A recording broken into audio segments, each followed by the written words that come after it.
And hello everybody, welcome back to the channel. Guys, a couple of days away from the January transfer window opening, and we have got a major update with regard to a certain transfer target, courtesy of Fabrizio Romano. And again, it does seem as though the Liverpool, or it's being reported by The Athletic, that Liverpool aren't going to be having a busy transfer window, despite the need that's obvious that we do need in certain areas. I mean, come the end of August, we were very close. We were one sort of move away from securing Marguerite as a transfer target. But then for us to come into January and not going to be addressing that position doesn't make sense to me. Certainly if you're looking at by The Athletic.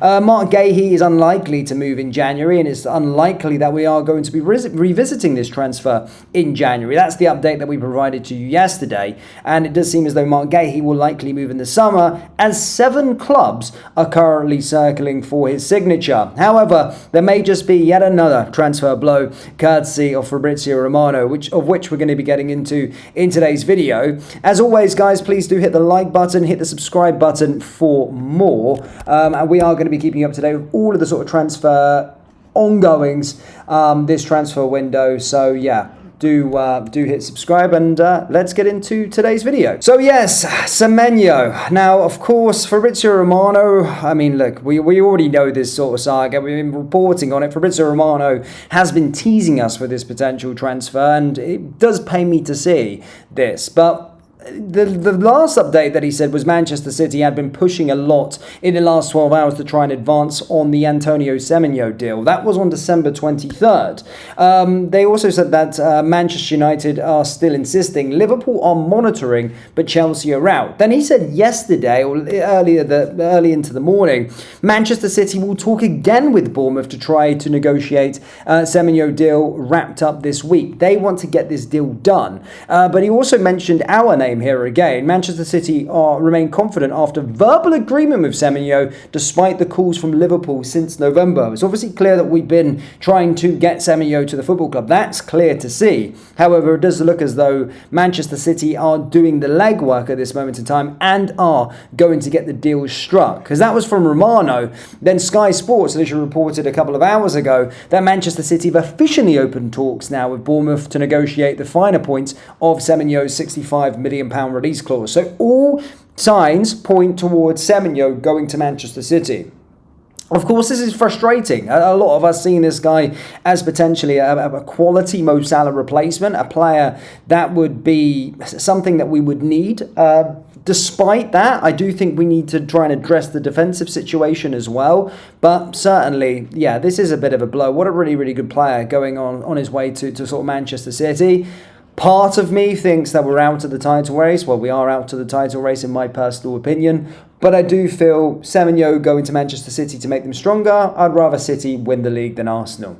Just saying, just putting it out there. I'd rather City win the league over Arsenal any day of the week. So that makes them stronger. But regardless, from a Liverpool perspective, yeah, absolutely gutted that we might not be able to get this player. But transfer window, again, The Athletic reporting we're going to be fairly quiet.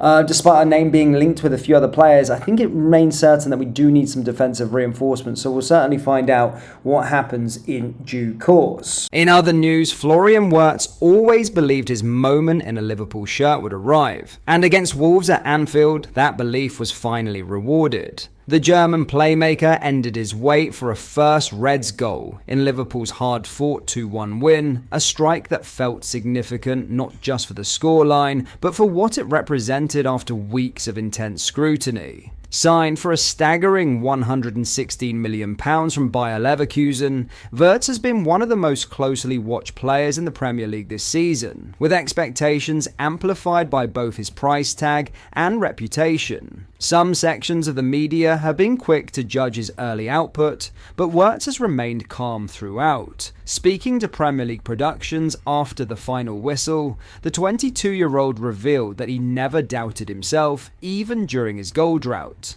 "It was very nice," Wirtz said. "The feeling on the pitch with the fans around the stadium, I was very happy and I liked it. I was confident that I would score one day. Of course, I wanted to start scoring and assisting earlier, but it was like this. I had to accept it, but I just knew that it would come, and I just tried to keep going like that. Those comments offer a clear insight into Wirtz's mindset. Patient, self-assured, and focused on the long game rather than short-term noise. His performance against Wolves underlined that approach. Operating from the left side, he was at the heart of Liverpool's attacking rhythm, combining sharp movement with intelligence in tight spaces, before finally getting his reward in front of the Kop. Wirtz also used the moment to underline Liverpool's collective ambitions. With the Reds extending their unbeaten run, the German made it clear that merely competing is not enough. That's the way we want to do it, he added. We want to be there, and we want to be top of the table. It's not been an easy start for us, but I think in the last games we have been doing better and better, and getting the points. We are just trying to win every game now, and today we had the next 3 points, so it's good. There is no denying that the pressure surrounding Wirtz has been enormous, and equally, no denying that he hasn't consistently produced numbers befitting a £116 million signing yet. But the wider picture tells a more encouraging story. For several weeks now, he has looked increasingly comfortable, adapting to the speed, physicality, and intensity of English football. Against Wolves, that progress was evident not only in his goal and assist, but in his work off the ball. According to FotMob, Wirtz made 6 defensive contributions and won 2 tackles, highlighting a willingness to graft as well as create, a trait highly valued at Anfield. In a league defined by instant judgment and tribal criticism, rival supporters will inevitably seize on any quiet spell. Strip away that noise, however, and a different narrative is emerging. Florian Wirtz is settling, growing in influence, and beginning to show why Liverpool invested so heavily in him. His first goal may have been overdue, but if this performance is any indication, it is unlikely to be his last for long. Ultimately, Wirtz's first Liverpool goal felt less like a breakthrough and more like a confirmation of what has been building beneath the surface. The composure he showed in both his performance and his post-match reflections speaks to a player comfortable with expectation rather than consumed by it. As he continues to adapt to the demands of the Premier League, his influence is becoming harder to ignore, not just in moments of quality, but in the work he puts in for the team. With confidence growing and patience now rewarded, this felt like the start of a far more decisive chapter in Wirtz's Liverpool story. But that is all for today's video. Thank you for watching. I hope you enjoyed. If you did, please drop a like on the video and subscribe to the channel for daily Liverpool content. We post all the latest Liverpool news every day, so join our fast growing community so you never miss out. Thank you. I'll see you in the next video.